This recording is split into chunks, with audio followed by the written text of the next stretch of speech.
네, 개신교 140주년 기념 청년 비전 토크 콘서트 고잉 업! 진행을 맡은 아나운서 이지혜입니다.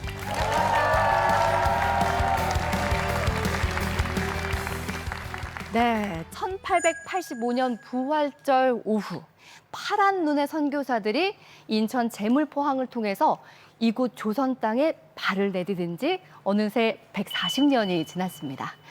자, 그 긴 세월 동안 대한민국은 엄청난 발전을 거듭해 오고 있죠. 교육, 의료, 경제, 사회 전반에 정말 놀라운 성장을 이루고 있는데요. 이제는 대한민국이 전 세계 열방으로 선교사를 파송하는 나라가 되었습니다. 자, 올해는요, 개신교 140주년이자 또 순수 복음을 전 세계 열방으로 전해온 CTS 기독교 TV가 30주년이 된 아주 특별한 해인데요. 자, 그런 의미에서 선교 140주년을 기념하는 아주 특별한 콘서트를 저희가 준비했습니다. 감리교회와 CTS가 함께 하는데요. 지난 140년 동안 하나님께서 이 땅에 놀라운 일을 함께 하셨잖아요. 그 이야기들을 함께 나누어 보고요. 그리고 앞으로 대한민국 그리고 세계를 무대로 함께 나아갈 기독 청년들을 응원하는 시간으로 저희가 한번 준비를 해봤습니다. 자, 그래서 오늘 아주 정말 귀한 분들을 모셨거든요. 제가 한 분 한 분 소개를 해드리도록 하겠습니다. 자, 먼저 이 시대 한국 교계를 대표해서 기독교 대한감리회 김정석 감독 회장님 모셨습니다.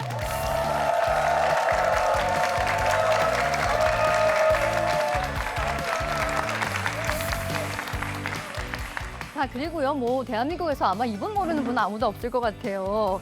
13남매의 장녀. 이제는 뭐 국민 장녀라고 해도 과언이 아니죠. 배우 남보라 자매님 나오셨습니다.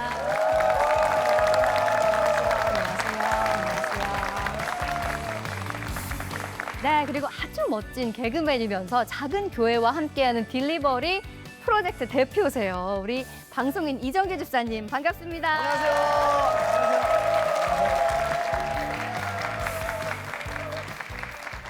네, 정말 귀한 분들과 함께 고잉업 오늘 함께 해볼 텐데요. 먼저 우리 김정석 감독 회장님, 우리 패널을 대표해서 개신교 140주년에 대한 소감 한 말씀을 해주시면 좋을 것 같아요.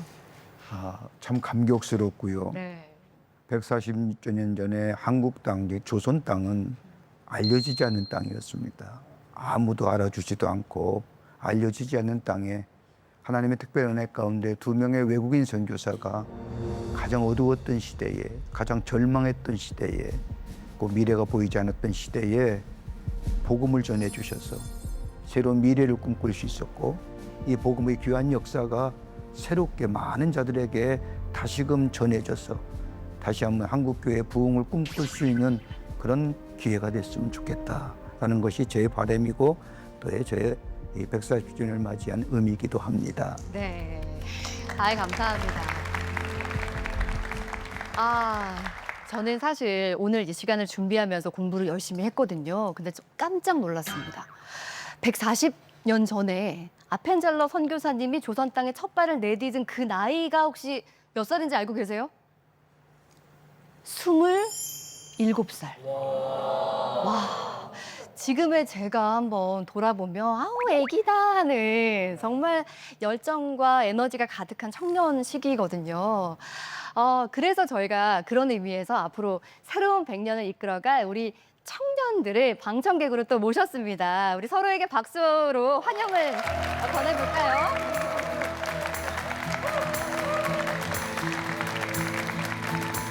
반갑습니다. 근데 오늘 토크 콘서트 제목이 고잉업이잖아요. 네. 고잉업으로 특별히 제목을 지으신 이유가 있나요? 고잉업이 무슨 뜻이죠? 고잉? 위로 올라가는 거잖아요. 지난 140년 동안의 대한민국의 근현대사의 원동력으로 성장해온 한국 교회의 역사를 한번 돌아보면서 우리가 앞으로 다음 세대들이 대한민국과 한국 교회를 더욱 계속 성장시키자는 의미에서 그 소망을 담아서 고잉업으로 제목을 붙여봤습니다. 마음에 드세요? 너무 좋습니다. 사실 이 고잉업이라고 하는 그 의미가 오늘 또 너무 와닿고 네. 이제 우리가 올라갈 일밖에 없습니다. 빨리 시작했으면 좋겠어요, 지금. 좋습니다. 네. 한번 힘차게 올라가 보겠습니다. 네. 그리고 사실은요, 제가 오늘 정말 깜짝 놀랄 만한 패널을 모셨거든요. 오. 네, 한 분 더 계세요. 잠시 후에 만나실 수 있습니다. 기대하셔도 돼요. 네, 엄청난 분이거든요. 자, 그럼 오늘 준비한 특별한 영상과 함께 시작해볼까요? 영상 함께 보시죠.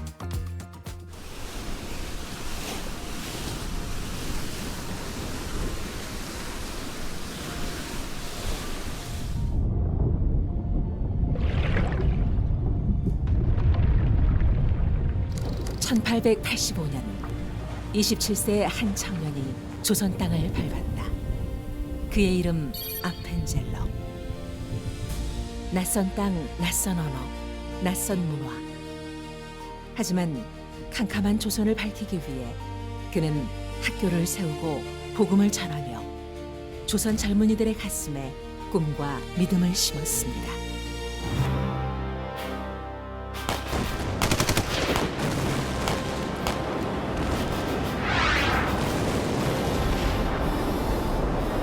청일전쟁과 을사늑약으로 조선은 풍전등화였지만 한 청년의 가슴에서 복음의 씨앗이 꽃피었습니다.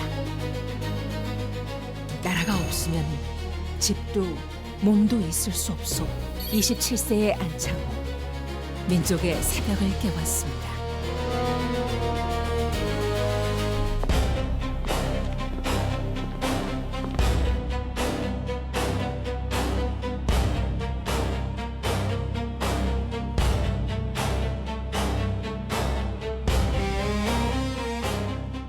그로부터 또 30년. 일본의 압제 속에서도 복음은 또 한 청년을 일으켜 세웠습니다. 나는 의사이전에 그리스도인입니다. 가난한 환자들을 위해 헌신했던 바보의사 장기려.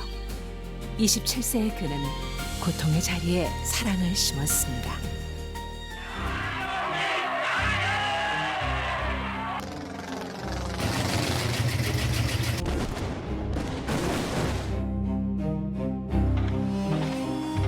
다시 30년 뒤 산업화의 바람으로 열악한 노동 현장에 내몰린 젊은이들.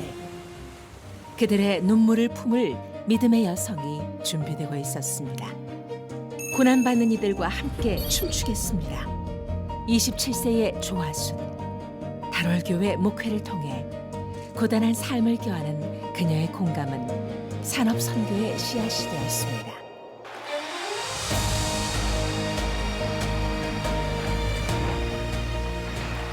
그리고 또 30년 후 고비마다 기도로 역경을 이겼습니다.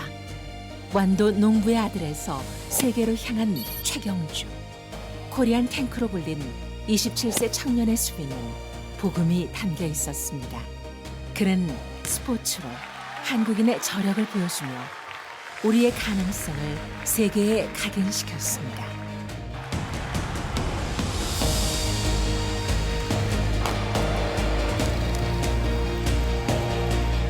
그리고 지금 140년의 시간 끝자락에서 또 다른 27세의 청년들이 복음의 바톤을 손에 쥐고 있습니다. 공정한 기업가로, 창의적인 예술가로, 정직한 정치인으로 이제는 우리가 물려받은 복음을 살아낼 차례입니다.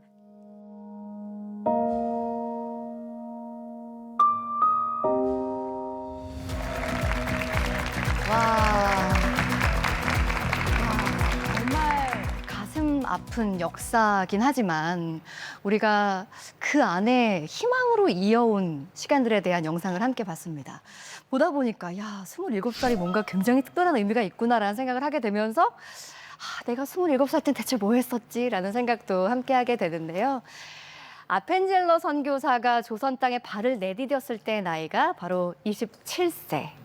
이 청년의 때를 겪고 있는 기독 인재들을 한번 따라가는 영상을 저희가 준비를 해봤거든요. 자, 이 감동적인 이야기 다시 봐도 너무나 뭉클한 마음이 맞아요. 들지 않으세요? 자, 그래서 아주 특별한 분을 또 이 자리에 모셨습니다. 한국 기독교 140년을 정리해 주실 기독 역사학자가 계시거든요.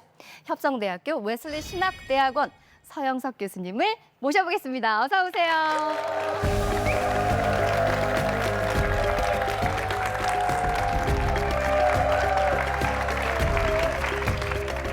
네, 반갑습니다.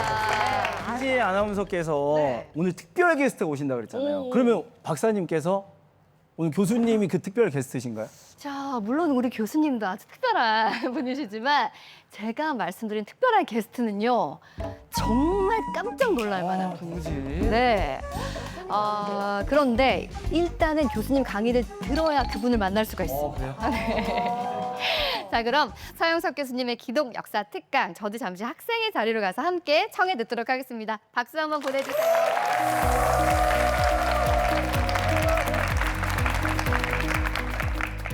여러분, 우리나라에 복음이 어떻게 들어왔나요?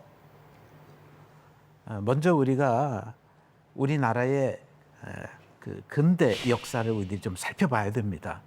1800년대 19세기의 조선은 정말 암울했습니다. 세계 열강들이 침략하는 상황이었기 때문에 계속 수세에 몰리고 국민들은 궁핍하고 그리고 사회는 혼란하고, 그런데 1880년대 들어서 조금씩 변화가 일어나게 됩니다. 세계 열강들과 조선이 잇따라서 수교를 하는 그런 전환점을 맞이하게 됩니다.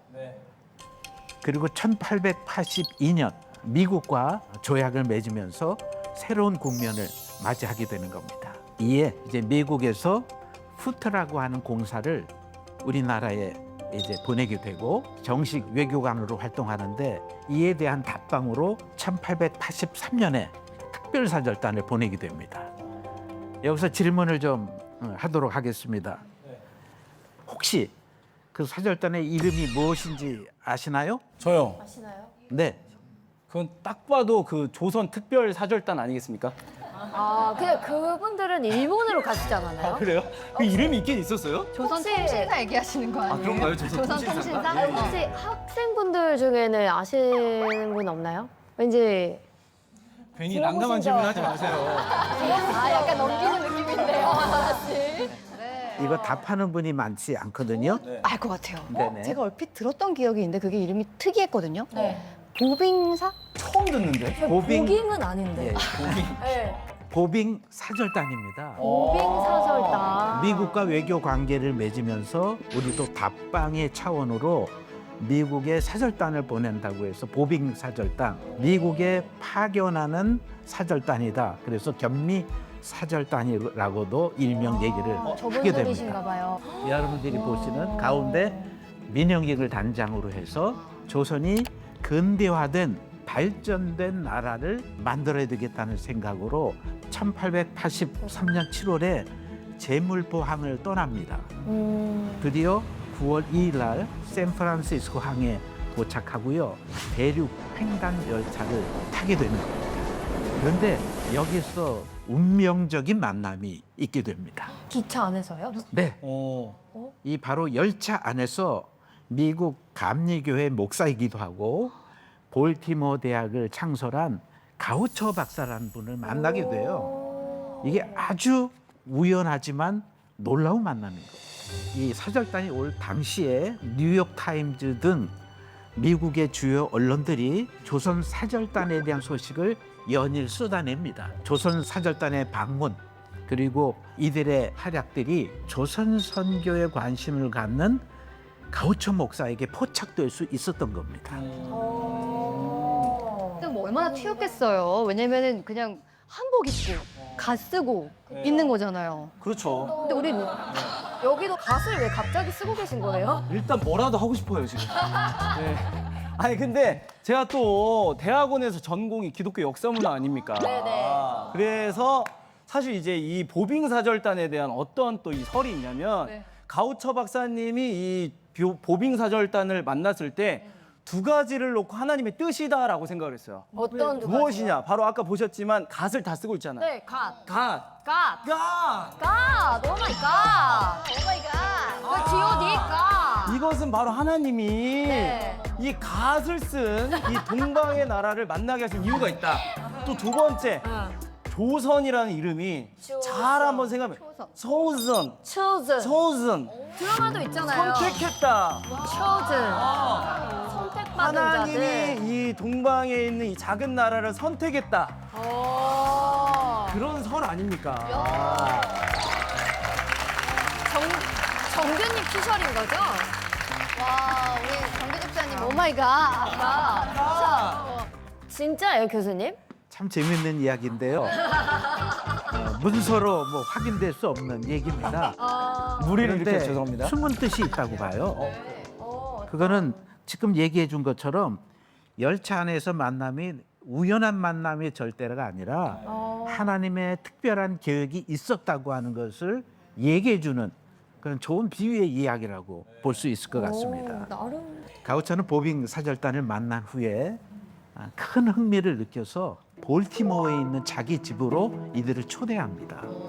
그래서 이 만남을 통해서 미국 감리교 해외 선교부 본부에 조선에 선교를 해야되겠다는 간절한 편지를 쓰게 되는 거예요. 거기에 더해서 $2,000라고 하는 거금을 희사해서 조선 선교의 첫 씨앗을 심습니다. 그리고 감리회에서 해외 선교부가 3,000부를 준비해서 총 $5,000의 조선 선교비를 책정합니다. 그러면 그리고 조선 선교를 착수하기 시작해요. 대단하네요, 세상. 그리고 당시 일본의 감류의 선교사로 활약하고 있던 맥클레이 선교사에게 편지를 하고 이 사실을 알려줍니다.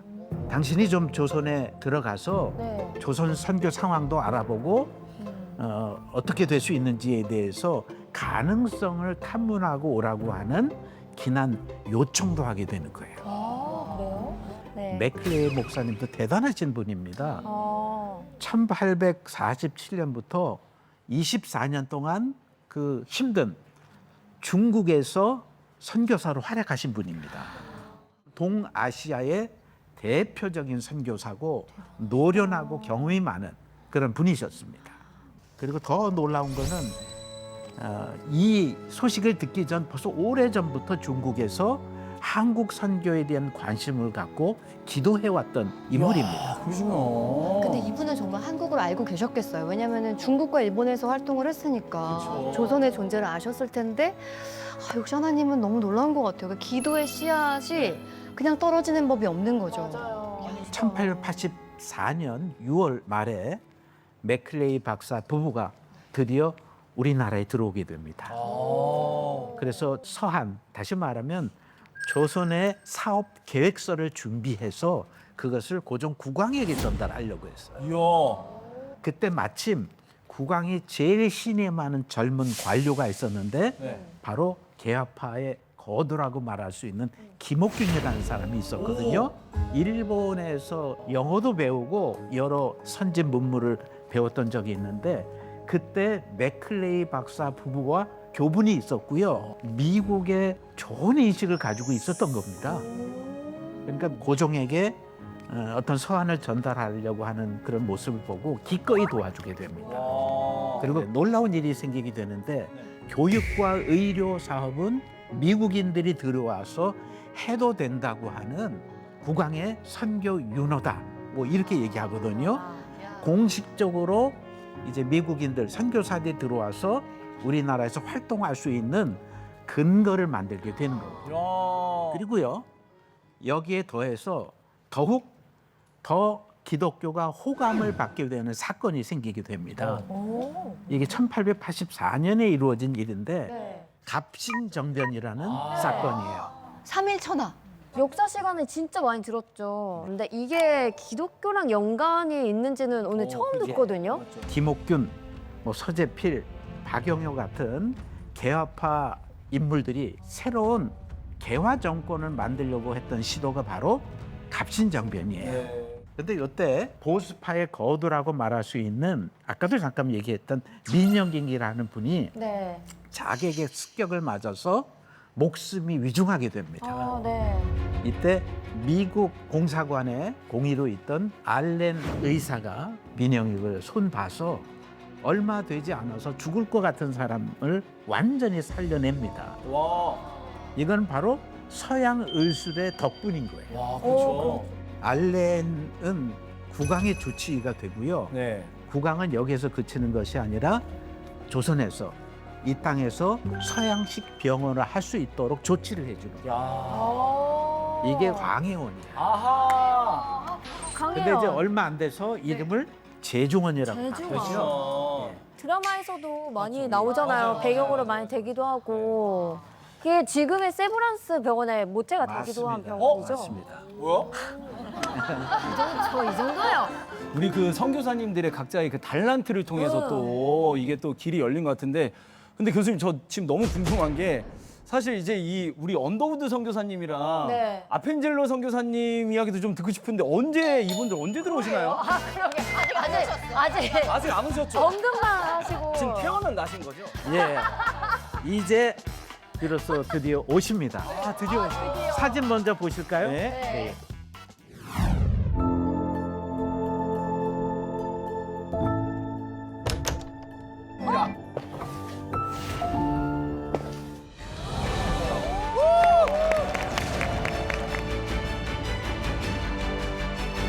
저 우리 보고 있잖아요 지금. 너무 신기하다, 이거. 젊은 친구들이 교회를 많이 떠나고 있습니다.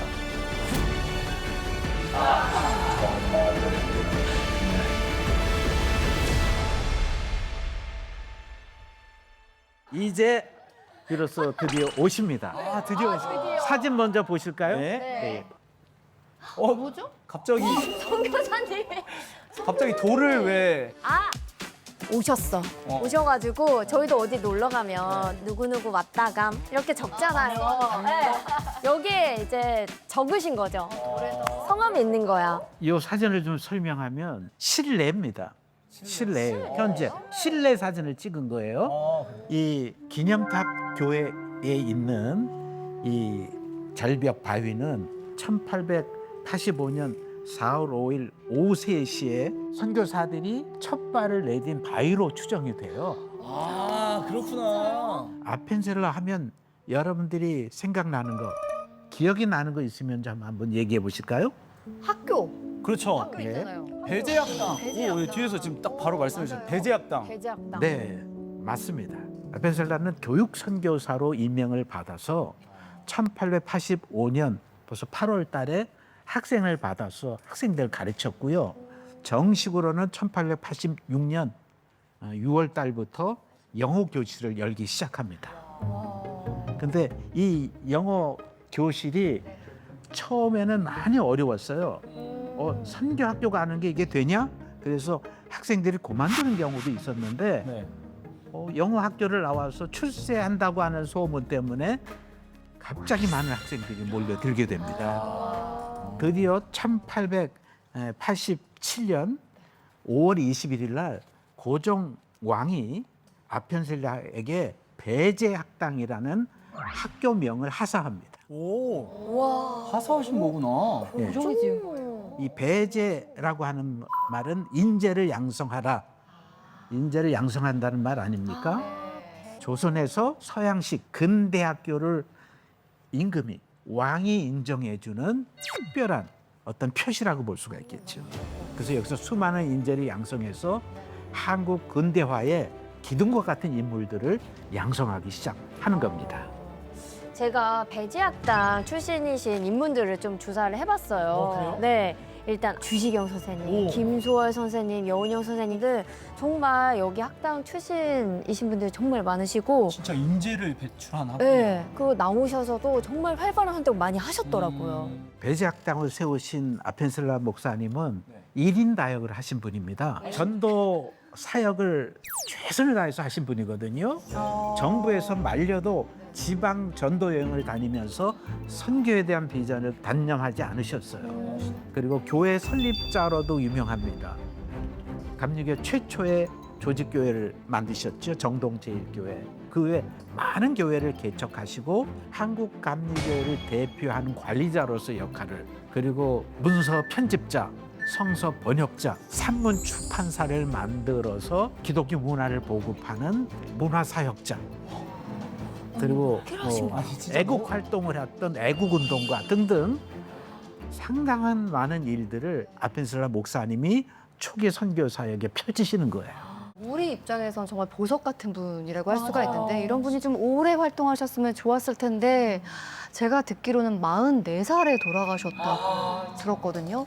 그러니까 한국에서의 선교가 한 17년 정도밖에 안 되더라고요. 너무 맞습니다. 안타깝죠. 1902년 6월 11일 날 성사 번역자 회의를 위해서 목포까지 먼 지역까지 여행을 하셨는데 밤에 배를 타고 운항을 하셨거든요. 네. 이 칠것 같은 어둠 속에서 마주쳐 오는 배와 부딪혀서 조난 사고를 당하신 거예요. 예, 충돌한 겁니다. 이 충돌로 인해서 이제 배가 이제 침몰하게 되는데 아펜셀라 목사님은 수영을 무척 잘하셨대요. 그리고 1등 칸에 있었기 때문에 네. 그분의 실력이면 충분히 빠져나와서 살 수도 있었다는 겁니다. 네. 근데 왜? 근데 이분은 자기 조수와 학생을 동행했거든요. 네. 한국인들이 아직 못 빠져나오는 걸 보고 네. 이건 안 되겠다 해서 그들을 구하려고 들어갔다가 함께 구조받지 못하고 돌아가시게 되는 거예요. 하나님이 부르실 때까지 한국인을 사랑하시는 모습이 그대로 나타나는 겁니다. 그래서 더 이상 아펜셀라의 사역은 진행되지 못하는데 우리는 참 안타깝다고 볼 수가 있겠죠. 그럼 한번 좀 여태까지 공부한 거 우리 같이 나눈 거를 정리해 봅니다. 네. 1885년에 조선의 최초 선교사로 오신 분이 누구라고 그랬죠? 아펜젤러 선교사님이랑 언더우드 선교사님. 그렇습니다. 예. 두 선교사님들이 오셨어요. 네. 그런데 원래는 미국에서 같은 날 같은 배로 출발한 선교사 팀이 있었는데 네. 스크랜튼 선교사 가족이에요. 가족이요. 네, 어머니 메리 스크랜턴과 아들 스크랜턴이 같은 때 같은 배를 타고 미국에서 이제 조선으로 향하게 되는 겁니다. 근데 아까 처음에 소개할 때 부활절 오후에 들어오시진 못하신 거잖아요. 같은 배였는데. 네. 그러면은 못 들어오신 이유가 있을 것 같은데요. 네, 당연히 이유가 있습니다. 아까도 얘기했듯이 갑신정변으로 한국 상황이 좋지 않아서 어머니 그리고 아들 스크랜턴 선교사 부부 또 딸이 있었는데 이들이 들어오기에는 용이하지 않았던 겁니다. 더 이상 기다릴 수 없어서 아펠렌젤라 선교사 부부와 언더우드 독신이었던 언더우드 부부를 말하자면 1차 선발대로 보낸 거예요. 이게 이제 1885년 이제 4월 5일 날 최초 입국이라고 하는 거죠. 선발대 후발대로 나눠진 거구나. 한국에 도착한 스크랜턴이 본 한국의 모습 정말로 놀라웠습니다. 조선은 병이 들고 전염병이 나돌 때 결국 할 수 있는 일은 미신을 찾는 거였고요. 민간 요법에 의지할 수밖에 없었어요. 맞아요. 된장 바르고. 네. 감염병이 돌 때는 잘못하면 가족이 몰살당할 수도 있는 위험에 있기 때문에 버릴 수밖에 없었던 그런 비참한 상황이었거든요. 그래서 의사였던 윌리엄은 가난한 사람, 그런 버려진 사람들을 찾아가서 이들을 섬기고 치료합니다. 시병원을 세워서 무료로 진료하고 생활비까지 대줍니다. 생활비까지요? 너무 좋은 병원인데요? 메리 스크랜텔 사역은 더 놀랍습니다. 이분은 우리나라의 여성을 위해서 헌신했던 분이거든요. 네. 여성 교육과 선교 그리고 여성의 지위 향상을 위해서 노력하신 분인데요. 좋지 않은 대우를 받던 여성들에게 이제는 이 여성들이 당당한 교육의 주체로 설 수 있도록 여자 학교를 세우기로 결심합니다. 사진 하나 띄워주세요. 네. 이 너무 잘생기셔. 사진 네. 약간 유해진 선배님 닮지 않았어요? 아, 임시정부 요원 이런 분들 그렇습니다. 아닐까요? 바로 이분은 전덕기 목사라는 분인데요. 목사님이세요? 죄송합니다, 목사님. 이분이 스크랜턴 선교사 집에 하인으로 들어간 사람이에요. 청년 시절에. 근데 스크랜턴 가족 이 모자는 하인이었던 전덕기를 네. 그야말로 가족처럼 사랑하고 이들을 섬겨줬어요. 전덕기가 만만한 사람이 아니거든요. 네. 비행이 일삼 어떤 청년이라고 볼 수 있어요. 제가 잘 근데 봤네요. 그 사랑의 감화를 받고 완전히 바뀌어지게 됩니다. 그리고 이제 전도하는 청년으로 바뀌었고요. 결국은 상동교회 청년회 회장이 되고 아, 전도사가 되고 야, 1907년에는 목사가 돼서 상동교회를 담임하게 됩니다. 와, 신앙과 나라 사랑을 같이 병행했던 사람입니다. 수많은 애국 인사들이 상동교회로 모이고 전덕기와 함께 교회에서 계속 일어나게 되는 겁니다. 일제강점기를 거치면서도 애국주의 그리고 민주주의 사상을 받은 수많은 기독교인들이 핵심 세력으로 등장합니다. 뭐 예를 들면 1919년 3.1 운동이 일어났을 때 민족 대표로 33분이 계셨는데 16명이 기독교인이었죠. 네. 그리고 감리교 관계자는 9명입니다. 와, 그러셨구나. 그 외에도 김구, 이승만, 이동희, 이동영, 이상재, 이회영 뭐 등등의 대표적인 애국 인사들이 있는데 이들은 하나님 사랑과 나라 사랑을 병행했던 사람들이에요. 그래서 일제강점기부터 광복에 이르기까지 수많은 기독 인재들이 활약하고 한국의 근현대사를 이어오게 됐던 겁니다. 140년 전에 우리나라에 오신 아펜셀라 스크램튼 선교사님, 그분의 정신, 그분의 뜻, 그분의 화력을 우리 다시 보고 배워야 될 것 같아요. 맞아요. 개신교 140주년을 맞이해서 네. 한국 기독교 이 얘기를 했는데 네. 여러분 많이 도움이 되셨을 것 같습니다. 네. 이것으로 이제 강의를 마치도록 하겠습니다. 감사합니다.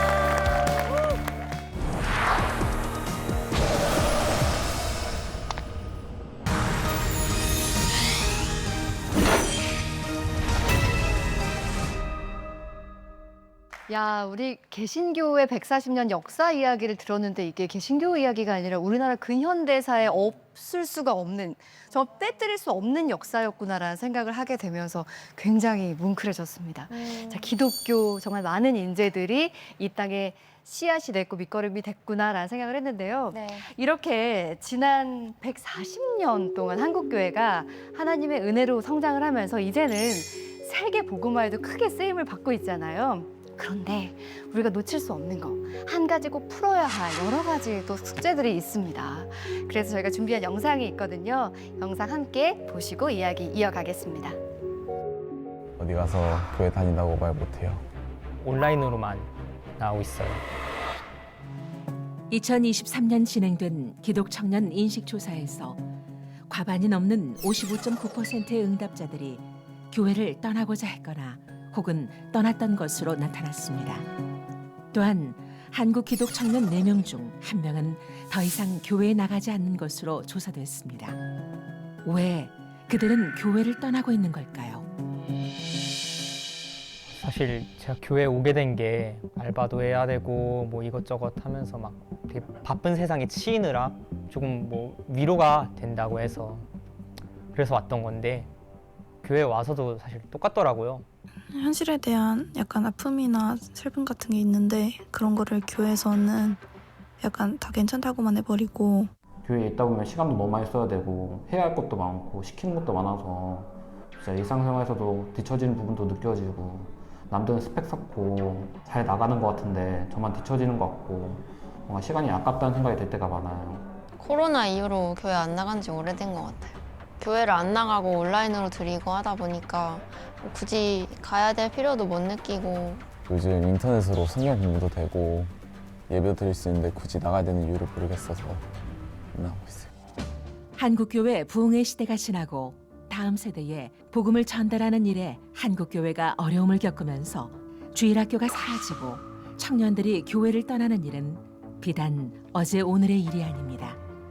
이에 더해 우리 사회조차 갖가지 구설수마다 오르내리는 기독교에 등을 돌리면서 교회를 향한 분위기는 차갑게 식어가고 있습니다. 너무 안 좋은 이미지가 많으니까요. 좀 창피하고 교회 다닌다고 하면 요새 사람들이 되게 이상한 시선을 볼 때도 있고 부정적인 시선이 있어서 어디 가서 교회 다닌다고 솔직히 말 못해요. 교회는 우리가 무엇을 고민하고 어떤 신앙생활을 원하는지 얼마나 알고 있을까요? 왜 청년들이 교회에서 외로움을 느끼는지 교회는 생각해 본 적이 있을까요? 우리는 교회를 포기한 게 아닙니다. 진짜 신앙을, 진짜 공동체를 다시 찾고 싶을 뿐입니다. 교회는 질문을 받아들일 준비가 되어 있나요? 지금 청년들의 침묵은 떠남보다 더 큰 신호일 수 있습니다. 네, 정말 안타깝지만 우리가 외면할 수 없는 문제에 대해서 함께 VCR로 만나봤습니다.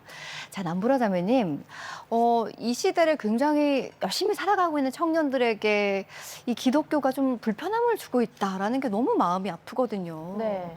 어떻게 보면 우리는 힘을 주고 싶은 존재들인 건데, 근데 우리 보라 씨가 보기엔 어떠세요? 이렇게 동생들도 청년들이잖아요. 좀 네. 느껴지는 게 있으신가요?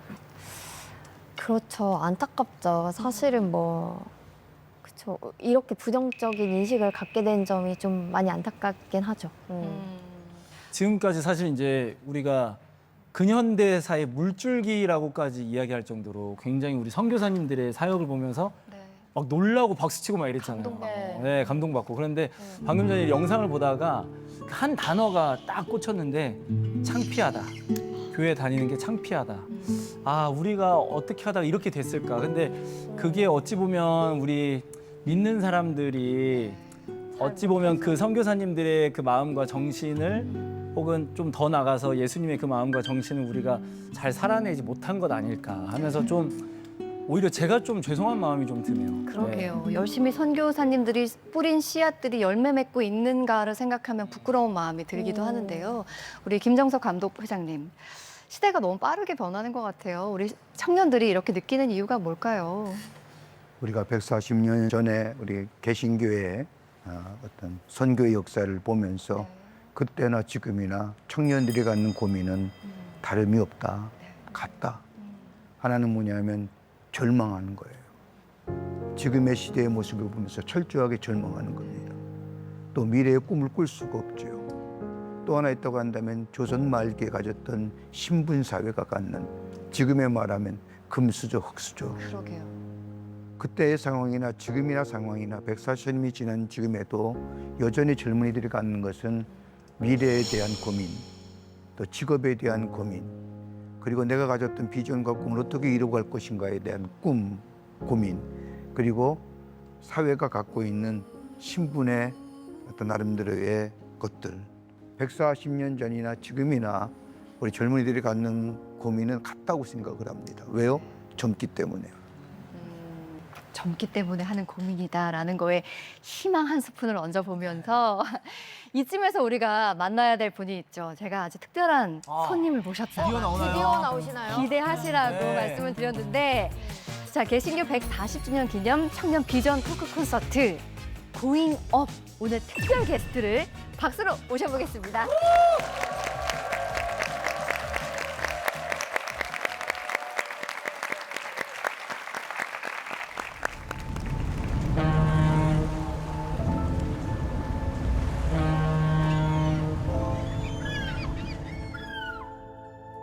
학교 아니에요, 저거? 배제학당이라고 배제학당.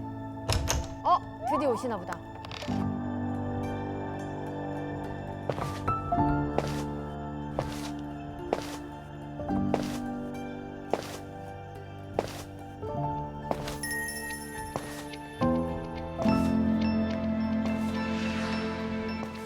교실. 선생님이신가?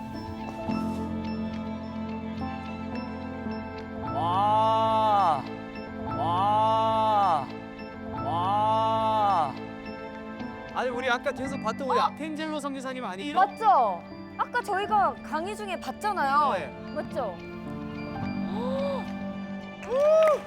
오늘 게스트분이 아펜젤로 선교사님이신 거예요?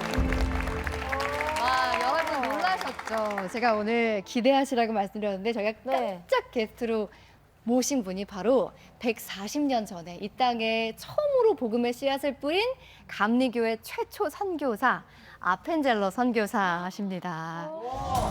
네, 인사를 좀 나눠볼까요? 되게 소름 돋아. 아니 근데 지금 살아계신 것 같아요. 아니, 저 우리 보고 있잖아요, 지금. 너무 신기하다 이거. 자, 먼저 인사를 좀 나눠보겠습니다. 자, 현대 기술로 우리가 140년 전에 아펜젤로 선교사님을 만나는 거거든요. 반갑습니다, 선교사님. 진짜 신기하다. 와우, 반갑습니다. 믿음의 후손 여러분, 그리고 김정석 감독회장님 정말 반갑습니다. 여기가 제가 있었던 그 조선 맞습니까? 와 대박이다 진짜. 너무 신기해요. 지금 어제 찍고 계신 거 아니죠? 네, 와, 대단하시다. 너무 신기하죠? 와 너무 신기하다. 지금 조선 맞냐고 물어보셨는데 네. 조선 맞습니다. 지금은 대한민국이라고 저희가 부르고 있습니다. 지금 이게 많이 바뀌었는데 대한민국이 지금 모습 보니까 어떠세요? 예, 남보라 자매님, 저도 이렇게 조선 아니 한국을 다시 만나게 되어 참 기쁘고 감격스럽습니다. 와우, amazing. 하나님께서 저를 조금 빨리 부르셔서 아쉬웠는데 놀랍게 성장한 한국교회, 대한민국의 발전에 또 한 번 amazing, 정말 놀랐습니다. 이런 걸 격세지감이라고 하죠. 조선은 은둔의 나라였는데 이런 기술로 우리가 다시 만나게 되었고 이제는 대한민국의 문화가 전 세계를 이끌고 있습니다. 단순한 한류를 넘어 King of Kings 같은 영화로 복음이 전 세계로 퍼져 나간다니 하나님께 영광을 돌립니다.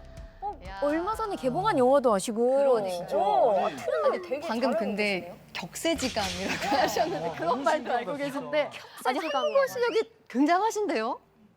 정말 하나님의 은혜입니다. 제가 조선말을 열심히 공부한 이유는 조선 사람들과 친구가 되고 함께 예배를 드리기 위해서입니다. 작은 소책자도 만들고 가르치려고 애쓰다 보니 개신교 최초의 출판사인 산문출판사도 세우게 되었습니다.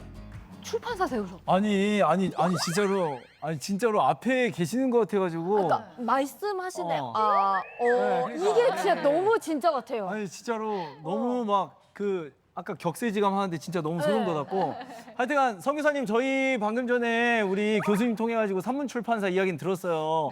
예, 그 문화사역도 열심히 해주시고 또 이 나라를 위해서 함께 해주셔가지고 정말 감사합니다, 성교사님. 근데 선교사님 지금 저희 청년들이 고민이 많아요. 근데 그때 당시에도 청년들이 고민이 많다고 했는데 정말 그랬나요? 예, 맞습니다. 지금과 예전 겉모습은 다르지만 사람들 마음속 어려움은 참 닮았습니다. 요즘은 금수저, 흙수저라는 말 많이 쓰지요. 제가 조선 처음 왔을 땐 그보다 더 심했습니다. 양반, 상민, 천민 같은 신분 차이, 지주와 농민 사이의 갈등 정말 컸습니다. 또 청나라, 일본, 러시아, 영국, 미국처럼 조선을 노리는 강대국들이 많았습니다. 나라가 무너질까 늘 불안했습니다. 청년들도 미래가 보이지 않았습니다. 그렇군요. 그러니까 우리가 지금 하고 있는 고민과 그 당시에도 크게 다르지 않았다는 것을 느낄 수 있습니다. 어른들이 매 시대마다 그 얘기를 한대요. 요즘 애들은 아우 힘들어 얘기하는데 당시도 지금도 참 쉽지 않은 시대를 살고 있습니다. 자, 그런 의미에서요. 아주 특별한 시간을 지금부터 가져보려고 합니다. 1885년 감리교회 최초 선교사로 조선에 오셨던 아펜젤러 선교사님과 지금 2025년 감리교회 대표이신 우리 김정석 감독 회장님과 함께 특별한 대담을 저희가 준비해봤거든요. 여러분 기대되시죠? 네, 박수로 한번 열어보겠습니다.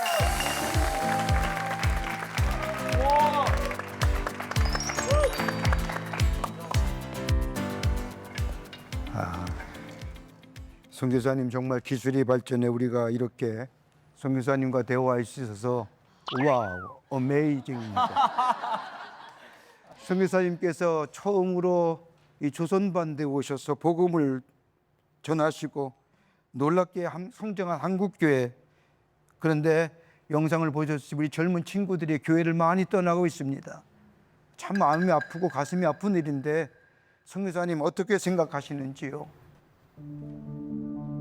한국 교회 상황이 너무 안타깝습니다. 제가 조선에 왔을 때 27 청년이었습니다. 저와 비슷한 또래의 조선 청년들, 지식인들 사이에서는 새롭고 좋은 것, 배우고 싶다 목마름이 마음이 정말 강하게 느껴졌습니다.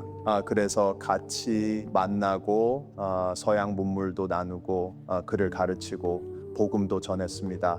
지적인 갈증과 영적인 갈증을 풀어주고 싶었습니다.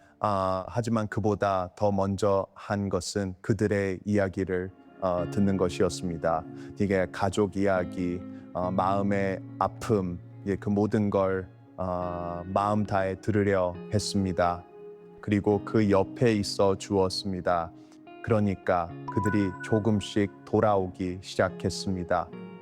지금도 마찬가지입니다. 교회를 떠나는 청년들에게 교회 오세요, 믿으세요 라는 말만 하면 안 됩니다. 그 친구들의 마음과 상황을 정말 알아야 합니다. 그리고 사랑받는구나, 인정받는구나 느끼게 해줘야 합니다. 아펜젤라 선교사님의 말씀 참 많은 부분을 돌아보게 합니다. 좀 내용을 좀 다르게 한번 좀 생각해 보면서 선교사님에게 좀 묻고 싶습니다. 선교사님이 선교하실 때는 어땠는지 모르지만 지금 이 시대를 사는 지금의 시대에 많은 사람들이 기독교에 대해서 부정적인 생각을 가지고 또 이야기도 하고 또 문화가 또 그러합니다. 특별히 오징어 게임 같은 많은 콘텐츠들이 기독교나 기독교인들을 회화하거나 부정적으로 묘사하고 있는데 이런 사회적 문화 분위기가 기독교인이 되는 것에 자체를 꺼리는 것을 우리 선교사님은 어떻게 느끼시는지요? 저도 조선 처음 왔을 때 정말 많은 걸 겪었습니다. 조선 사람들은 우리를 보고 서양 도깨비라고 불렀습니다. 무서워하고 멀리했습니다. 길 가다가 돌에 맞아 죽을 뻔한 선교사님도 계셨습니다. 그러던 중 역병이 크게 돌았고 정말 많은 사람들이 목숨을 잃었습니다. 그때 우리 선교사들은 직접 찾아가서 함께 돌봤습니다. 그 과정에서 자신의 자녀나 배우자를 잃은 동료 선교사도 많았습니다. 정말 많이 울었습니다. 하지만 이 선교사들 아무도 그 자리를 떠나지 않았습니다. 무섭고 힘들었지만 우리는 조선인들과 끝까지 함께 있었습니다. 그러자 이 사람들의 마음이 조금씩 열렸습니다. 저는 믿습니다. 사람의 마음은 사랑으로 열린다고. 그 어떤 행사보다 예수님이 가르쳐 주신 바로 그 방법, 사랑이 답이라고 생각합니다.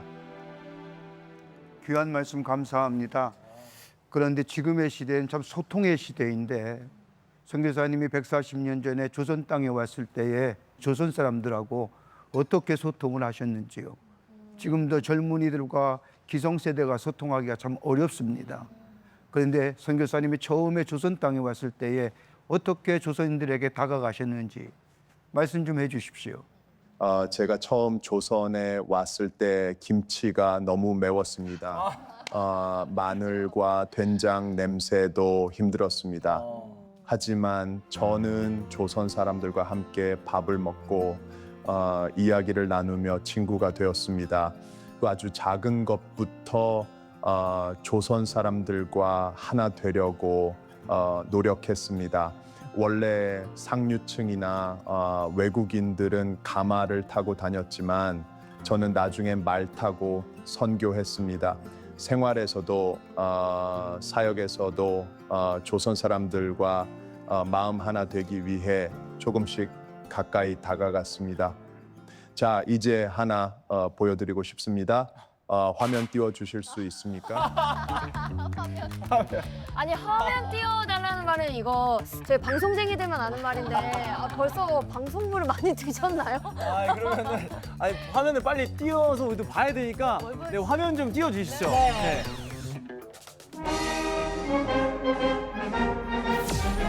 교가예요, 교가.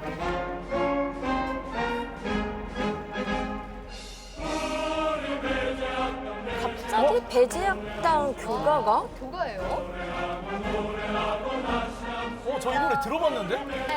배제학당 노래학 응원가로 많이 쓰는 것 같아요.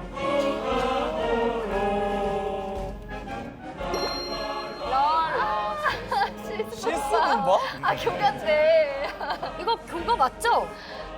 이거 갑자기 누가 뭐 개그맨이 개사한 것 같은데 지금? 그러니까요. 실수분만 직접 계산하신 거 아니에요? 와 너무 재밌네요. 와 뭐야? 뭐예요? 와 뭐예요 이게? 이거는 제가 설립한 배제학당 초창기 교가입니다. 가사는 제 아들 헨리 다저 펜슬러가 작사한 건데요. 이 가사 만든 내용 보시면 당시 우리가 조선 청년들에게 어떤 마음으로 다가갔는지 느끼실 것 같아 준비했습니다. 야, 재밌네요. 이 교가를 들을 일이 많이 없어서 맞아요. 사실 뭐 이제 그렇긴 하지만 교가의 랄랄랄라 시스분바는 이게 뭔지가 너무 궁금한데요. 맞아요. 무슨 뜻인지가 궁금합니다, 선교사님. 미국 프린스턴 대학교에서 사용된 응원 구호입니다. 프린스턴 대학교는 제 아들의 모교인데요. 아들은 자신이 성장한 미국의 가장 핫한 대학식 응원 문화를 조선 청년들에게 소개한 것이죠.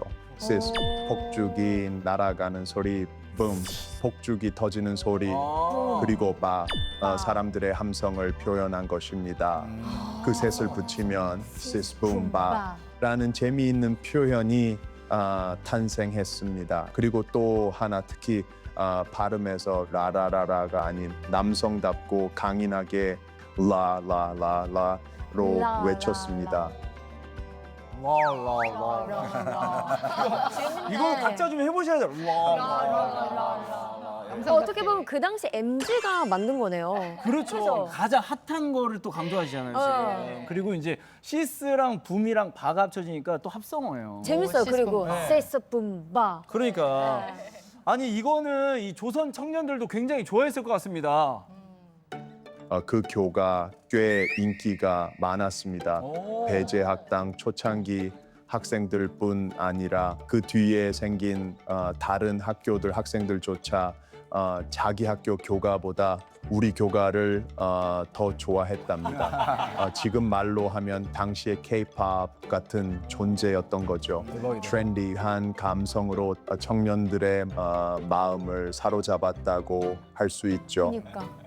네, 들으면 들을수록 너무나 신기합니다. 그러니까 실제로 제 아는 지인이 그 배제 학교, 그러니까 배제 고등학교 다니는 분이 계셨거든요. 지금도 이 교가 쓰는 걸로 저는 알고 있어요. 그러니까 그 이유가 얘기 들어보니까 학생들한테 학교는 노래하는 곳이다라는 걸 알려주고 싶어서다라고 들었는데, 야 너무 재밌는 이야기입니다. 근데 얘기를 점점 들으면서 저는 궁금한 게 선교사님도 우리 김정섭 회장님께 궁금한 점이 있으실 것 같거든요. 그렇죠. 혹시 뭐 질문 있으실까요? 당연히 있습니다. 감독회장님, 저는 한글을 가르치다가 독립신문도 만들고 한글 학회도 만들게 되었습니다. 조선 사람들에게 스스로 귀하다는 자긍심 갖게 했습니다. 그런데 요즘 한국 청년들은 정말 똑똑한데 마음이 많이 약한 것 같습니다. 왜 살아야 하죠? 이런 말 많이 한다고 들었습니다. 지금 감리교회는 이렇게 지치고 힘들어하는 청년들을 위해서 어떤 계획들 준비하고 계십니까? 굉장히 어려운 질문하십니다.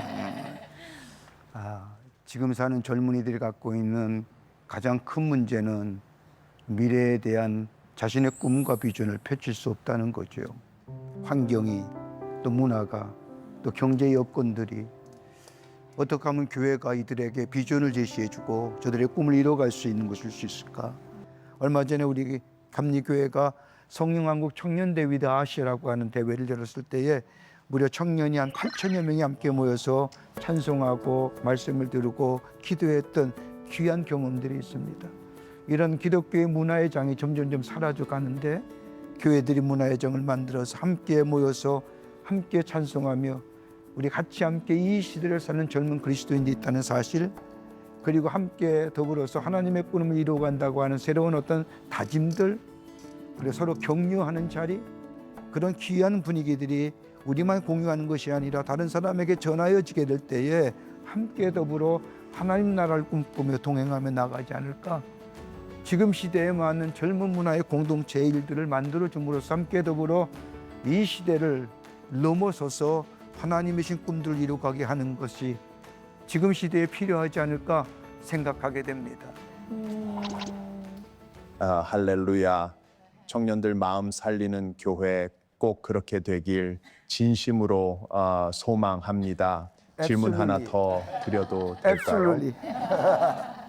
예, 말씀하시죠. 요즘 한국은 아이를 낳지 않고 저출산 문제, 또 고령화 문제, 그리고 기후 변화와 환경 문제도 크게 걱정이라고 하더군요. 이런 시대 교회는 지속 가능한 사회를 위해 어떤 역할을 감당해야 될까요? 너무 질문이 어려워. 140년 전에 가졌던 우리 선교사님의 고민과 지금 사는 우리의 고민과 별 다를 것이 없다고 생각하십니다. 선교사님이 조선 땅에 와서 복음을 전하실 때에 가장 관심 있는 것이 제가 생각하기에 복음 전하는 것도 중요하지만 사회적 성화라고 생각을 했어요. 그래서 학교를 세우셨고, 그리고 여성교육에 앞장서셨고, 여성들의 건강을 위해서도 또 관심을 많이 가지셨고, 또 그런 면에서 웨슬레가 가졌던 어떤 복음적인 가치를 이 땅의 많은 사람들에게 전하며 또 증거했던 것을 보게 됩니다. 우리가 갖고 있는 시대의 모습 속에서 기후의 문제라든지 저출산의 문제라든지 그리고 우리의 환경의 문제라든지 더 나아가 고령화의 문제든지 이런 것들을 어떻게 우리 함께 교회가 고민하며 기도하며 함께 나아갈 것인가라고 하는 것들은 하여튼 동일한 고민이고 동일한 기도 제목이라고 생각이 됩니다. 이걸 넘어서기 위해서는 중요한 것이 있다고 한다면 하나님의 구원받은 백성으로 내 삶의 자리에서 성화의 삶을 살아갈 수 있다면 정결하게 깨끗하게 그리고 자연과의 조화로운 관계 속에 사람과 인간관계 속에서의 이기적인 관계가 아니라 이타적인 관계 속에서 하나님의 구원받은 백성의 삶을 살 수 있다고 한다면 우리가 갖고 있는 사회의 문제들은 점진적으로 해소되며 이 땅에 하나님 나라가 세워지는 역사가 있지 않을까 그런 꿈을 꾸어봅니다. 감독님 말씀처럼 작은 실천의 시작이 큰 변화를 만듭니다. 자, 이제 세 번째 질문 드리겠습니다. 감독 회장님 잘 아시겠지만 저는 의약품과 쪽복음을 들고 지금의 북한 지역인 평양 의주까지 복음 전하러 다녔습니다. 감리교는 통일을 위해 어떤 준비와 노력을 하고 있습니까? 질문이 점점 어려워. 진짜 깊다 깊어. 통일. 제가 어느 날 문득 새벽 기도를 마치고 사무실에 앉아서 기도하는 묵상하는 가운데 제 마음속에 그런 이야기가 통일이 되면 저 북한에 있는 사람들이 우리들 향하여 이렇게 물어보지 않을까? 너는 통일을 위해서 아니 우리를 위해서 무엇했니? 지금 우리 젊은 세대는 통일에 대한 이야기, 남북의 분단의 현실, 북한의 청년에 대한 이야기들 별로 관심이 없지요. 왜냐하면 삶이 너무 살기가 힘들어서. 그런데 통일의 문제는 우리가 꼭 관심을 가지고 기도해야 할 문제라고 생각을 합니다. 뭐 인위적으로 정치적으로 국제관계학적으로 무슨 협정을 맺고 스테이트먼트를 만들어서 뭐 통일이 됐다 하는 것이 아니라 우리 정말 하나님께서 하나 되기를 원하시고 예수 그리스도가 이 땅에서 화목의 사신으로 리컨실레이션 했다는 것, 다시 리카운슬, 다시 만났다고 하는 것처럼 우리가 하나님 앞에서 하나님의 사람으로 지구촌의 마지막 분단의 조국 앞에 서서 우리가 예수 믿는 사람으로 저 북녘에 있는 친구들이 우리를 향하여 야, 너 통일됐을 때에 우리를 향하여 너 뭐 했니라고 하는 질문에 대답할 수 있다고 한다면 기도했어. 훌륭한 질문입니다. 훌륭한 대답일 겁니다. 그것보다 내가 구체적으로 내가 북녘 친구를 위해서 뭘 했느냐 이 질문 앞에 대답할 수 있다고 한다면요. 선교사님, 한국 통일, 이 민족의 통일 이루어지지 않을까요? 맞습니다. 저는 그렇게 생각합니다. 네, 박수 한번 주세요. 네, 고맙습니다. 네, 이렇게 시대를 초월해서 함께 특별한 대담을 나눠봤는데요. 두 분께 다시 한번 큰 박수 부탁드리겠습니다.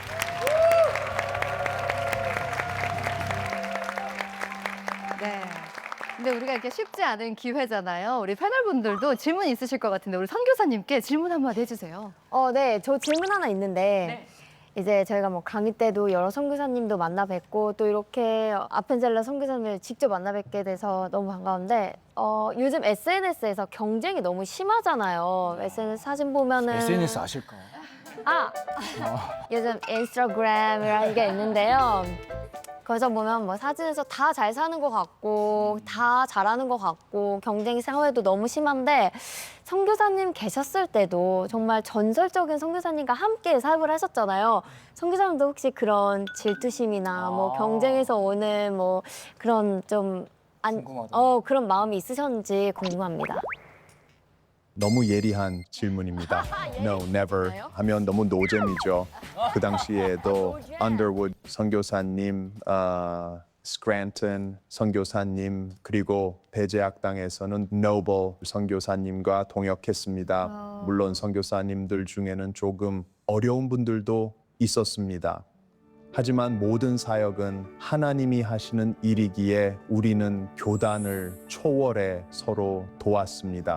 우리는 어둠에 갇힌 조선인들에게 빛을 전하는 일, 그 목표 하나로 하나 되었습니다.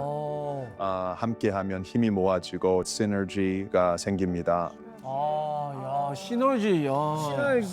아니 성교사님 저도 좀 이제 그 궁금한 게 있는데요. 사실 이제 이 시대를 살아가는 이 청년들에게 한 말씀 좀 부탁드리고 싶은 게 일단 뭐 배제학당 또 선생님으로 계셨고 하니까 저희가 지금 이제 사실 다 청년들이 모였거든요. 맞아요. 그래서 이 시대를 살아가는 우리 크리스천 청년들에게 한 말씀 좀 부탁드립니다. 요즘은 나이 든 사람이 말이 길면 꼰대라고 하죠. 저는 꼰대 아닙니다. 꼰대를 어떻게 그래서 하지?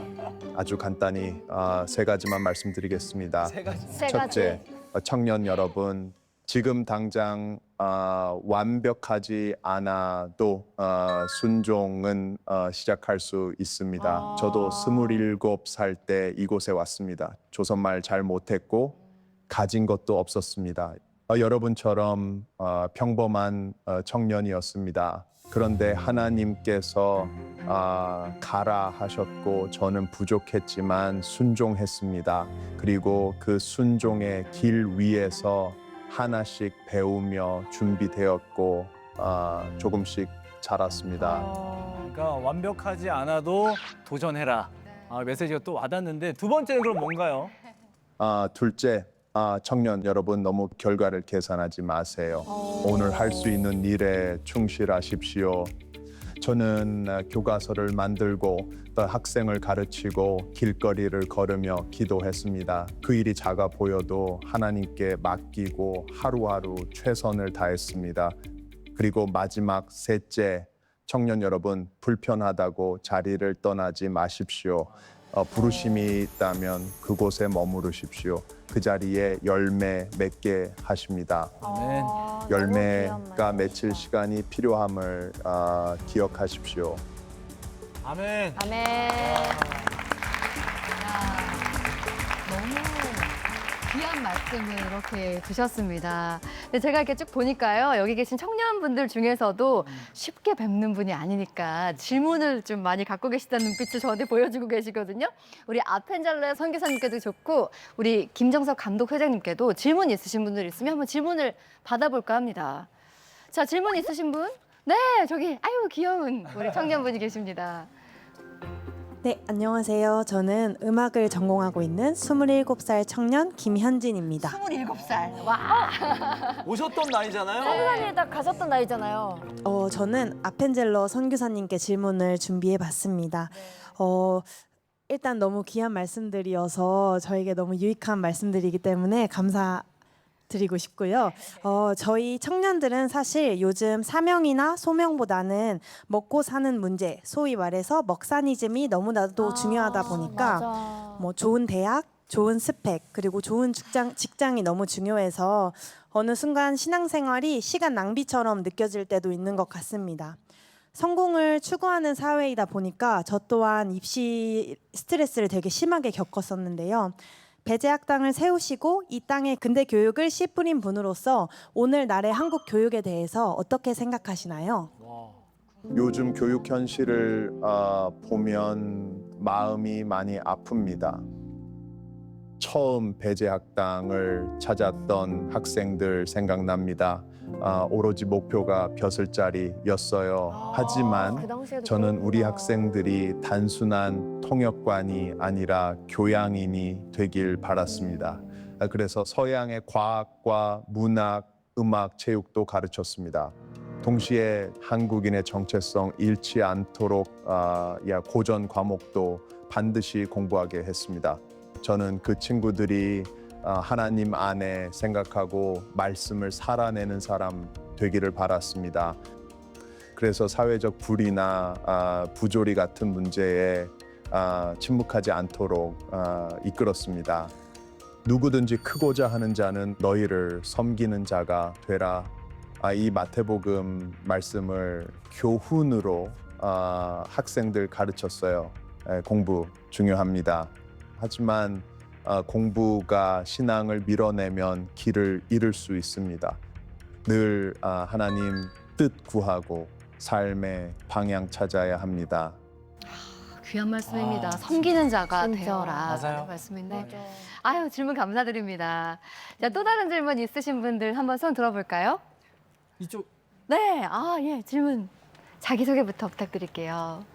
네, 안녕하세요. 저는 협성 웨슬리 신학대학원 역사 신학 박사 전공생 진행 중인 이나수 전사라고 합니다. 저는 김정석 감독회장님께 질문을 드리고 싶습니다. 과학이 발전하면서 지금처럼 AI 성직자도 등장하는 상황인데요. 혹시 김정석 감독회장님도 자리를 위협받으신 적이 있으신지 궁금하고요. 네, 그리고 AI와 더불어 생명공학의 발전으로 신의 영역이 침범당하고 있는데요. 미래에도 우리의 신앙을 유효할지 질문을 던지는 사람들도 있습니다. 감독 회장님은 어떻게 생각하시는지 질문 드리고 싶습니다. 이거 진짜 예리하신 질문. 과학이 종교의 영역을 침범할 때가 참 많지요. 세계에서 세 대밖에 없는 양자 컴퓨터가 있답니다. 양자 컴퓨터를 돌리면 인간의 단백질인 DNA를 양자 컴퓨터에 놓고 돌리면 사람이 만들어진답니다. 이건 참 무서운 과학이지요. 그러기 어느 철학자가 사회학자는 이제는 하나님이 필요 없다고 할 정도로 이 얘기를 하고 있지만 우리가 믿는 하나님은 인격적인 하나님이잖아요. 과학이 우리의 감정이나 우리의 생각을 대신할 수는 없잖아요. 아티피셜 인텔리전스라고 하는 거나 챗 GPT는 어떤 여러 가지 것들을 모아서 우리에게 정보를 제공해 주지 정녕 우리들에게 인격적으로 우리가 감성적으로 다가온 것은 아닐 거라고 생각이 돼요. 뭐 설교도에서 챗 GPT가 해준다고 하는 정도인데 그런 관점이 아니라 인간은 감성이요 인격의 어떤 존재거든요. 하나님을 우리가 어떻게 만나느냐, 하나님과 나와의 어떤 관계냐, 인격적인 관계 속에서 우리와 함께 교제하며 우리와 함께 교감할 수 있는, 그렇다고 한다면 과학이 아무리 발전하면 발전할수록 과학이 가져다주는 소외와 과학이 가져다주는 어떤 단절과, 요즘 가만히 보십시오. 컴퓨터 시대에 이제 커뮤니케이션 시대에 매스미디어 시대에 혼자라고 하는, 여러분 혼자 사는 세대가 30%가 넘는다고 합니다.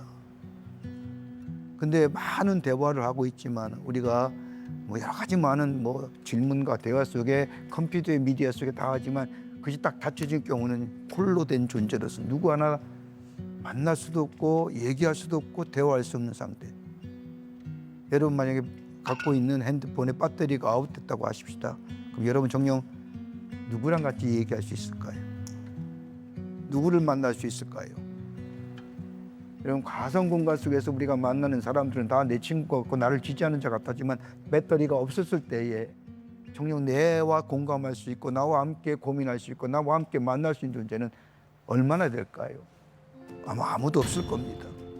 그런 의미에서 하나님이란 존재는 우리와 늘 함께 계시고 나와 동행하시고, 아무리 과학이라고 하는 것이 아무리 아티피셜 인텔리전스가 발전한다 할지라도 나를 만나주시고 나와 함께 하시고 하는 인격적인 관계 속에서의 하나님과의 만남이 있다고 한다면 저는 과학이 넘어오지 못할 종교가 갖고 있는, 기독교만이 갖고 있는 가장 중요한 것이라고 생각이 됩니다.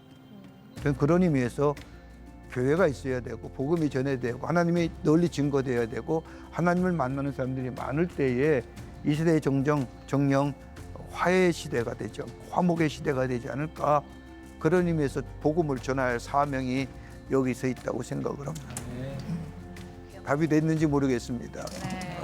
아유, 감사합니다. 자, 또 다른 질문 하나 받아볼게요. 질문 있으신 분? 아, 네. 질문 주시죠. 자기소개 부탁드릴게요.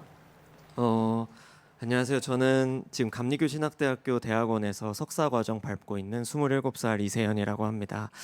저는 선교사님과 우리 감독회장님께 여쭙고 싶은 게 있는데요.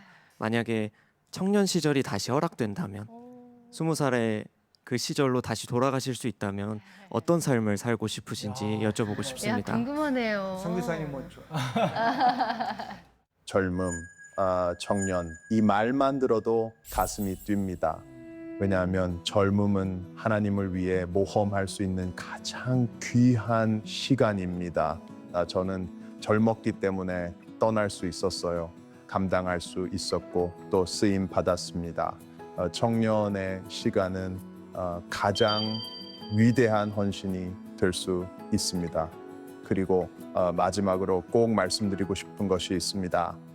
하나님께 인정받는 것은 사람 인정보다 훨씬 오래 갑니다. 사람들은 몰라도 하나님은 나의 수고 다 기억하십니다. 제가 세운 학교와 교회, 지금도 남아 다음 세대를 살리고 있습니다. 아, 정말 아멘입니다. 너무 귀한 말씀 주셨어요. 그리고 회장님께서 이어서 답변 주실까요? 성교사님이 너무 귀한 말씀해 주셨는데 우리 청년 그 단어만 들어도 가슴이 뛰지 않습니까? 청년의 시대는 아마 모든 것을 할 수 있다고 생각을 합니다. 도전할 수도 있고 도전하다가 실패할 수도 있고 실수할 수 있고 뭐 젊으니까 괜찮습니다. 그러면서 내가 성장되어 가고 성숙되어져 가고 내가 만들어져 간다는 이거에서 실패했다면 다른 걸 얼마든지 할 수 있는 기회가 있지 않습니까? 근데 제 나이는 이거 못하면 다른 거 할 기회가 없는 겁니다. 이제 다른 것에 도전에 대한 어떤 나름대로의 두려움이 있습니다. 근데 여러분은 그런 거 없잖아요. 얼마든지 도전할 수 있잖아요. 그래서 내 삶의 환경과 바운드를 얼마나 넘어설 수 있잖아요. 그런데 더더욱 귀한 것이 있다고 한다면 여러분은 하나님을 믿는 기독 청년들, 그리스도인 청년 그리스도입니다. 뭐가 더 중요할까요? 우리에게 언제나 성경에 말씀하시는 것처럼 하나님이 우리와 함께 하시고 하나님이 동행하시고 나를 붙잡아 주시고 내게 하나님의 꿈도 주시고 하나님 비전 주셨다는 이거 여러분 믿고 살지 않습니까? 그러기에 도전할 수 있는 것이고 실패할 수도 있는 것이고 실수할 수 있는 것이고 여러분 감리교 시조가 되는 요한 웨슬리 목사님의 가장 유명한 말이 있습니다. 그분께서 돌아가실 때 마지막 한 말입니다. 가장 세상에서 좋은 것은 다름이 아니라 하나님이 우리와 함께 하시는 겁니다. 아멘. 그게 마지막 요한 웨슬리 목사님의 유언입니다. 가장 좋은 것, 세상에서 가장 좋은 것, 하나님이 우리와 함께 하신다는 것. 여러분, 하나님 안에 있는 건요 실패가 아니라 또 하나의 경험이고 또 하나의 모험이라고 생각합니다.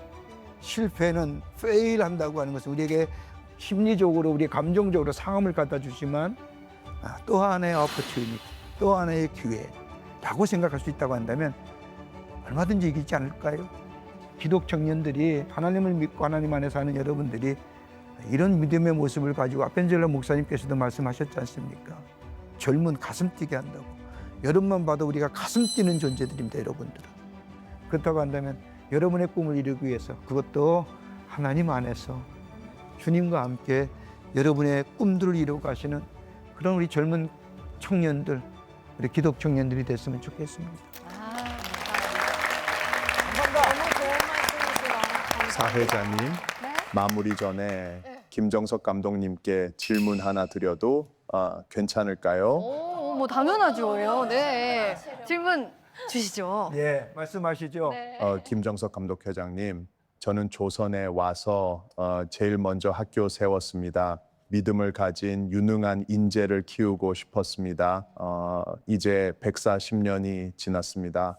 앞으로 감리교회는 우리 청년들, 다음 세대들을 어떻게 키우고 미래로 복음을 전달할지 궁금합니다. 개신교 140주년을 맞아 어떤 메시지 전하고 싶으신가요? 선교사님의 말씀에 질문에 대답하기 전에 제가 가까운 사람 가운데 배제 고등학교, 배제학교에 다니시던 분이 계셨어요. 근데 그분은 첫 시간이 영어로 가르쳤답니다. 그러니까 영어를 배웠고 서양의 신문화를 배웠고 신지식을 배웠다는 겁니다. 아까도 말씀하셨지 배제학교 나오면 뭐 출세길에 갈 수 있는. 그래서 초기에 배제학교는 젊은 자제들이 많이 양만 자제들이 많이 들어갔답니다. 그때 이제 아펜젤러 선교사님께서 그것을 아시고 방향을 바꾸어서 민초들의 자녀들을 많이 받아들였죠. 그분들이 일제 강점기 때 독립운동 하셨던 분들 계시고 그분들이 민족의 지도자가 된 거죠. 그렇게 많은 사람들에게 정말로 배우지 못할 기회가 없는 자들에게 기회를 열어주셨다는 겁니다. 그러니까 문을 연 거지요. 개방한 거지요. 저는 우리 한국 기독교가 지금 140주년을 맞이해서 많은 도전의 이야기를 들려옵니다.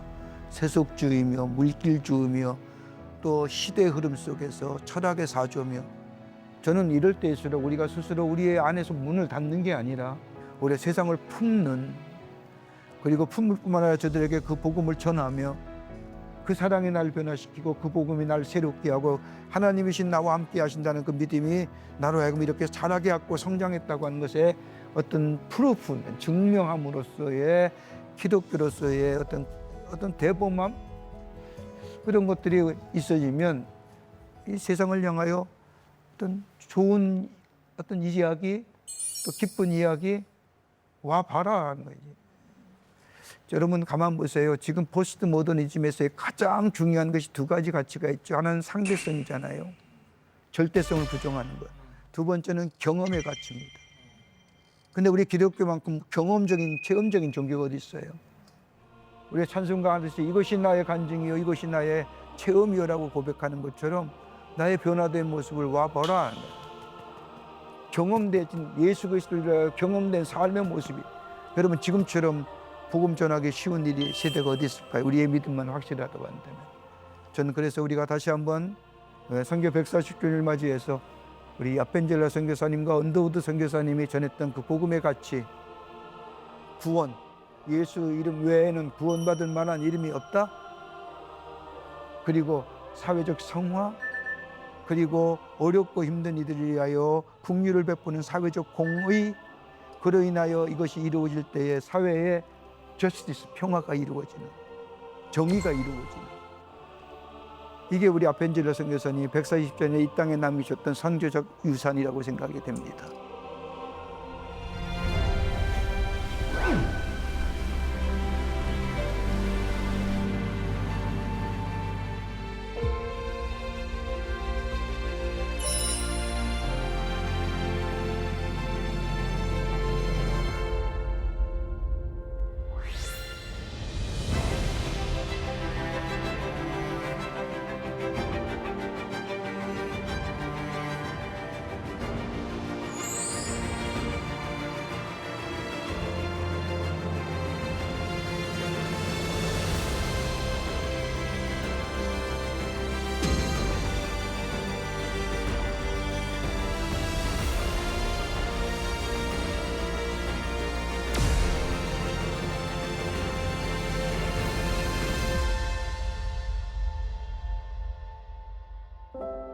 선교사님 귀한 말씀 감사합니다.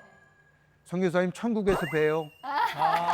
네, 물론입니다. 한국 교회와 여러분 모두를 응원합니다. 감사합니다. 아유, 감사합니다. 자, 이렇게 해서 정말 의미 있는 만남 아펜젤러 선교사님과의 이야기 마무리하겠습니다. 고맙습니다. 안녕하세요. 또 봐요. 천국에서 만나요. 네. 개신교 140주년 기념 청년 비전 토크 콘서트 고잉 업. 우리 청년들이 열어갈 새로운 100년을 내다보면서 오늘 정말 특별한 시간을 가졌던 것 같습니다. 저는 정말 좋았는데 여러분도 그러셨나요? 네. 자, 우리 이정기 집사님 어떠셨어요? 오늘 사실 그 각박한 시대를 살고 있는 것 같아요. 그저 그냥 오늘 하루 잘 살아야지, 또 내일 하루 잘 살아야지. 좀 더 길게 보면 뭐 한 주 혹은 이제 한 달 정도인데 140주년을 돌아보면서 야, 우리가 살고 있는 게 그냥 내가 잘해서가 아니구나. 맞아. 정말 하나님의 은혜로 우리가 이 나라가 여기까지 오게 됐구나라는 생각하면서 진짜 그 믿음의 선진들에 대한 감사와 그리고 그 정신과 그 마음을 좀 이어가야겠다 이런 생각이 좀 들면서 좀 이렇게 좀 수연해지네요. 맞아요. 아까 갓 쓰고 했는데 좀 죄송하기도 하고. 자, 우리 남보라 자매님은 어떠셨어요? 저도 이렇게 쭉 돌아보면서 우리가 이렇게 좋은 세상에 살고 있는 게 선교사님들의 희생과 그리고 사랑으로 우리가 이렇게 그 밑바탕을 발딛고 잘 살아가고 있는 거구나라는 걸 또 한 번 느끼게 됐고, 또 이제 회장님 말씀하신 것처럼 성화에 대해서도 다시 한 번 더 생각하면서 우리가 진짜 기독교인으로서 이 세상에서 또 다른 씨를 발화시킬 때 나부터 진짜 잘해야겠구나라는 걸 다시 한 번 더 깨닫게 됐습니다. 좋습니다. 자, 서영석 교수님 오늘 스토리텔러로 함께 해주셨는데 앞으로 우리 100년 또 나아가야 되잖아요. 한국 교회가 어떻게 나아가야 될 거라고 생각을 좀 하실까요? 네, 초기 선교사님들이 이미 우리 한국교회에 선교적 유산을 남겨주셨습니다. 그분들이 활동하신 것처럼 우리도 선한 이미지, 효과적인 복음적 활동이 필요하리라고 생각이 됩니다. 그래서 그 영향력을 우리들이 힘입어서 우리의 새로운 이미지를 만들어내는데 힘써야 된다고 생각하고, 무엇보다도 새로운 기독인재 양성을 위해서 우리 모두가 한국교회가 노력해야 될 때라고 봅니다. 마지막으로 이분들이 펼치신 것처럼 예수 사랑 정신을 우리들 삶 속에서 구현하는 실천 신앙을 가지면 우리 한국교회는 더욱더 발전하고 하나님 보시기에 온전하다고 생각이 됩니다. 아유, 감사합니다. 그리고 마지막으로 우리 김정석 감독 회장님께도 질문 드리고 싶은데 요즘 청년들 너무 힘들거든요. 우리 기독 청년들에게 격려의 한 말씀 부탁드릴게요. 여태까지 쭉 얘기를 여러분과 나눴는데 저는 여러분들 꼭 드리고 싶은 말씀은 뭐 경제, 사회, 정치, 여건, 환경 이것보다 가장 중요한 것이 하나 있다고 한다면, 여러분 하나님이 부르셔서 하나님의 사람으로 세웠다고 한다면 하나님은 결코 여러분의 손 놓지 않거든요.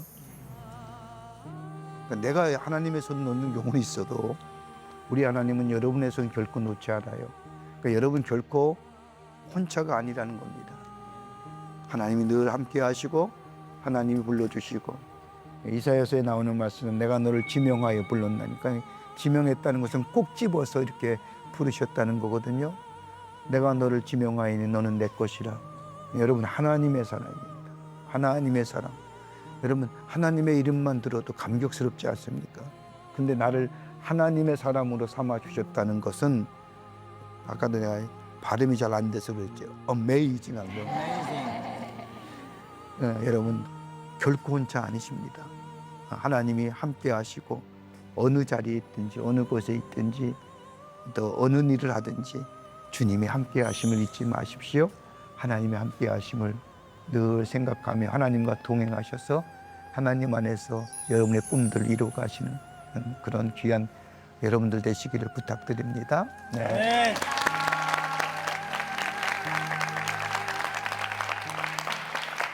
우리가 청년의 때를 살아가면서 때로는 너무나 외롭고 고단하고 지치는 순간들이 많죠. 그럼에도 불구하고 혼자 있지 않았다, 함께 하시는 분이 계셨다라는 것이 너무 감사하게 느껴지는데요. 자, 오늘 개신교 140주년을 기념해서 감리교회와 올해 30살이 된 CTS가 함께 미래 청년들을 위해서 준비한 토크 콘서트 고잉 업, 이제 마칠 시간입니다.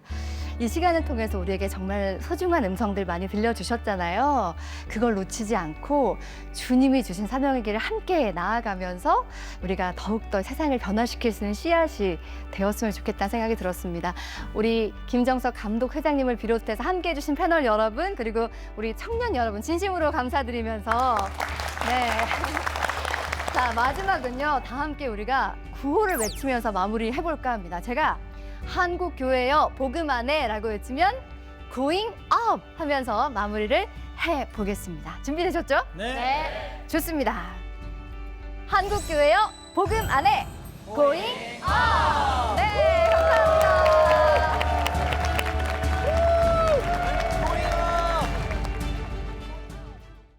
이 프로그램은 여러분의 미디어 선교 후원으로 제작되었습니다.